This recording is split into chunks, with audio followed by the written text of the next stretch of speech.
Hola guys! So, are you undercharging your crochet and knit pieces? Or maybe you're overcharging and scaring away the customers? Let us fix that. Pricing handmade work can be tricky, but here's how to get it right. First and foremost, you need to realize that what you're making with your hands is much more valuable.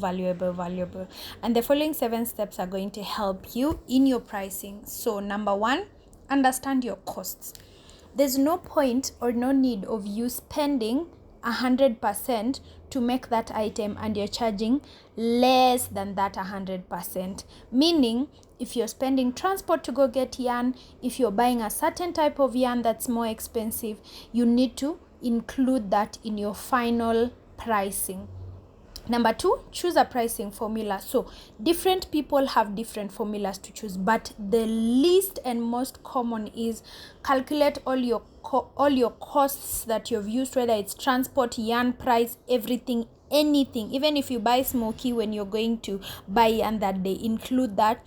Multiply by a minimum of 3.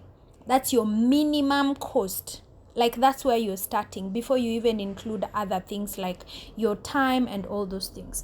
That leads us to point number 3, which is value your time. So guys, time is money.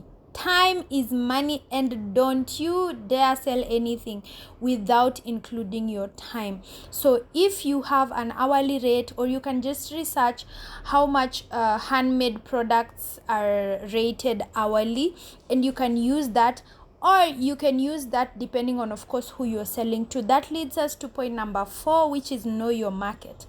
My friend, you can either undercharge or overcharge. You will overcharge if your clientele or your target market are students and you're selling them sweaters at 30,000 or 40,000. That does not make sense. That does not make sense. You will not get clients at all. So that is something you need to consider. Know your market. Number 5, you're going to consider psychological pricing. So psychological pricing is what supermarkets do and all over the place. For example, you want to charge something at 5,000 shillings. Instead of 5,000, charge it at 49.50. You've given people a discount of 50 bob, but the fact that the beginning of the price is 4 and not 5, they will be more drawn to buying rather than not buying. Sometimes you have to add, brain games over there. Point number 6, you have to educate your customers. Show them the effort behind each piece so they understand why handmade is worth the price. Guys, if these people who are your clients do not know how much it takes, how long it takes to work on something, they will not value why you are charging your pieces the way you are charging your pieces. How do you educate your clients? So you can do this by the content that you put out. Content is king, as we all know. So do behind the scenes of how you create your pieces. Explain how long it takes you to make something specific. For example, if you're working on a sweater, explain that it doesn't take you a few hours to complete a sweater. Tell them it takes you, tell them how it really works and how much it takes.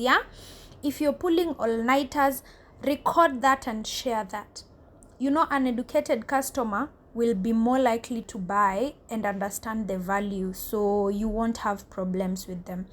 Number 7, adjust over time. So if you're always fully booked, there's no space, you're always fully booked, you need to consider maybe you're undercharging, because a lot of clients are coming to you because you're cheaper than everyone else. And if you don't have clients, maybe you're overcharging because no one can afford you, or maybe you're targeting the wrong market. So adjust over time. And if you have already done a catalog, for example, for me, I have a catalog that has been on my IG for the longest time. However, I always edit it after every few months.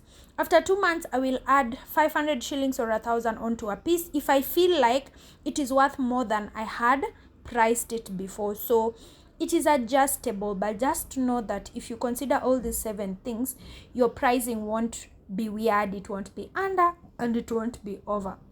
So ensure you get that simple formula. it is not the same for everyone. So find what works for you and run with it, ensuring you're not making any losses. And as usual, if you want more business tips, follow for more.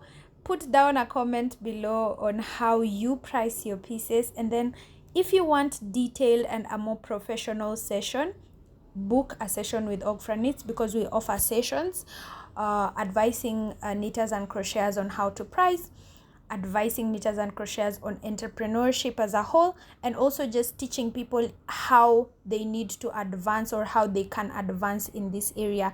Bye.